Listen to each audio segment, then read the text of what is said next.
Warahmatullahi wabarakatuh. Gimana kabarnya teman-teman hari ini? Oke. Bismillah, alhamdulillah, wassalatu wassalamu ala rasulillah, la hawla wala quwata illa billah, amma ba'd. Yang sangat kami sayangi dan pastinya kami banggakan teman-teman KPI 3 yang hari ini insya Allah semuanya bahagia. Alhamdulillah pada kesempatan kali ini kita masih diberi banyak kenikmatan sehingga kita bisa dipertemukan kembali di mata kuliah ilmu komunikasi, begitu ya. Selanjutnya sholawat masa alam semoga tetap tercurah dari beliau Nabi Agung Muhammad Sallallahu Alaihi Wasallam. Semoga kita termasuk umat yang kelak mendapatkan syafaat di hari kiamat nanti, amin. Oke, baik teman-teman, sebelum perkuliahan hari ini kita mulai, mari kita buka dengan bacaan suratul Fatihah. Mudah-mudahan berkah Al-Fatihah kita semua selalu diberi kesehatan oleh Allah Subhanahu wa taala, kemudahan serta ilmu yang manfaat fid dunya wa dunya hatta akhirah. Mari kami hentarkan ala hadhihi niyah wa bi syafaati Rasulillah. Al-Fatihah.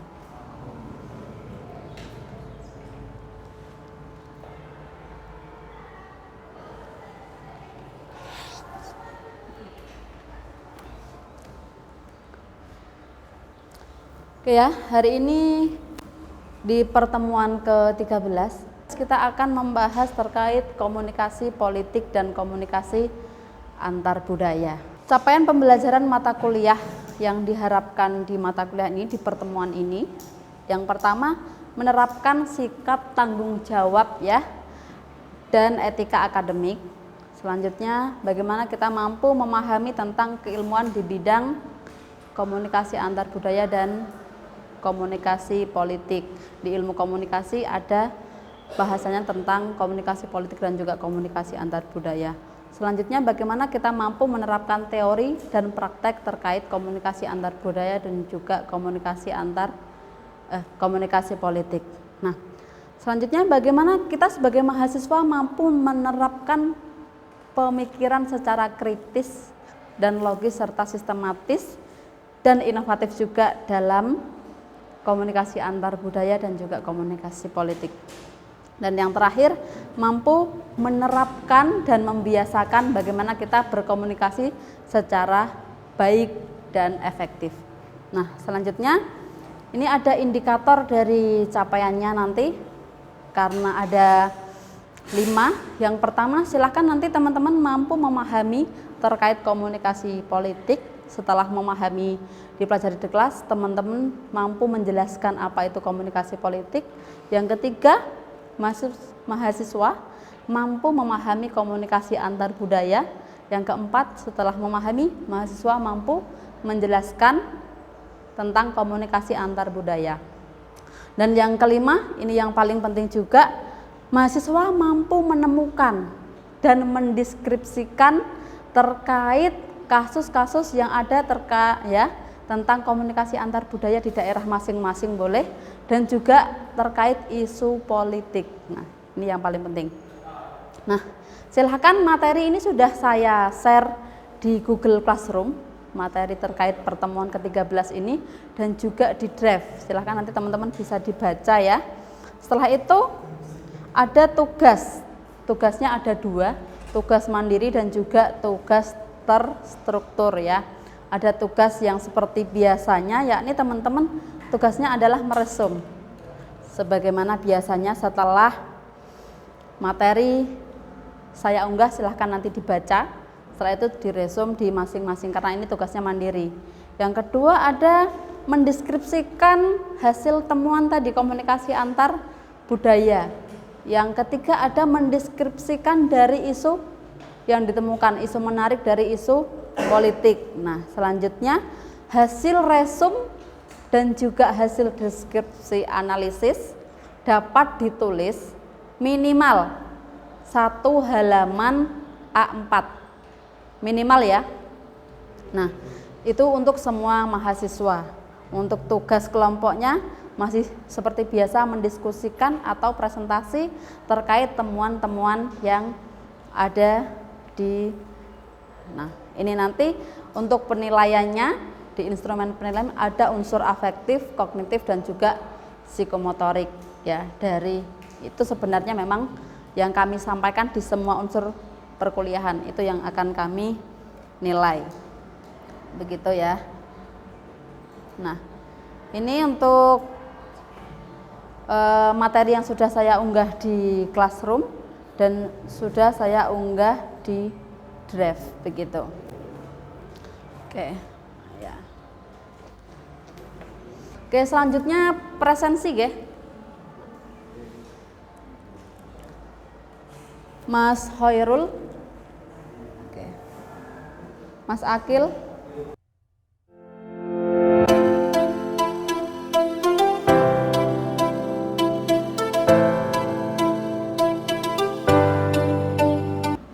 Oke, begitu silahkan untuk teman-teman bisa mendiskusikan hasil dari temuannya masing-masing.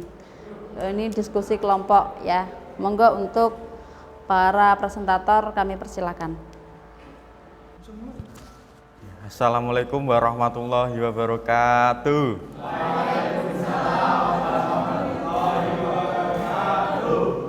Oke, teman-teman, sekarang kita membawakan materi tentang akar kebudayaan keluarga dan komunitas. Di sini ada definisi keluarga. Keluarga merupakan institusi paling tua dan paling dasar dari semua institusi manusia. Keluarga juga merupakan pengalaman universal, yang artinya menyeluruh ya, yang ditemukan dalam setiap budaya. Keluarga adalah fondasi masyarakat kita, dan melalui keluarga kita belajar pelajaran pertama tentang budaya dan tradisi kita.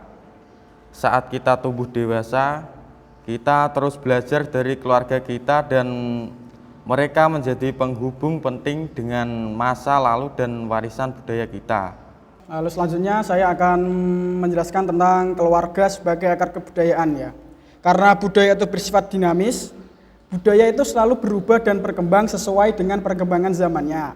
Sehingga setiap generasi pasti memiliki perubahan budaya yang berbeda. Keluarga sebenarnya juga berperan sebagai penerus kebudayaan. Konsepnya cukup sederhana, yaitu seperti kebudayaan sekitar yang merembes ke dalam keluarga akan mendapatkan pengolahan, dan kemudian oleh keluarga disengaja atau tidak akan disampaikan pada anak melalui peran orientasi.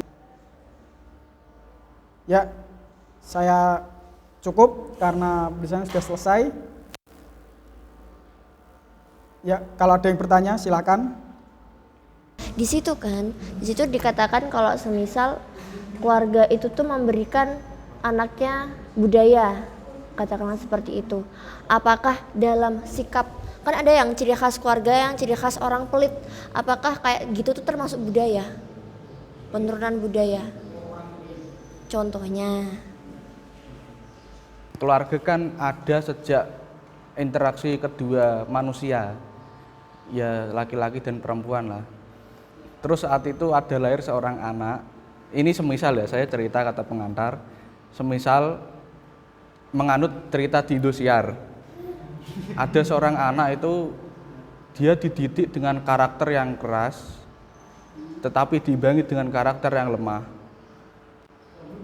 Ya, ini ada kaitannya dengan di kuliah di Institut Pesantren Matul Falah. Jadi gini Mas, kalau misalkan kan tadi ada anak, kalau di keluarga itu dididik keras, lalu dia keluar ke komunitas itu lebih nyaman di komunitas, gitu kan Mas?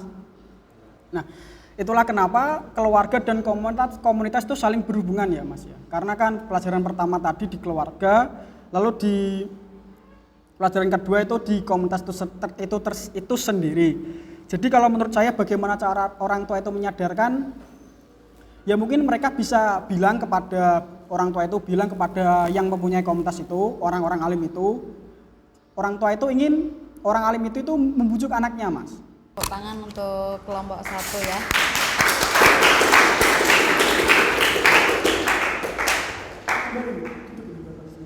Boleh kembali, boleh di situ. Oke.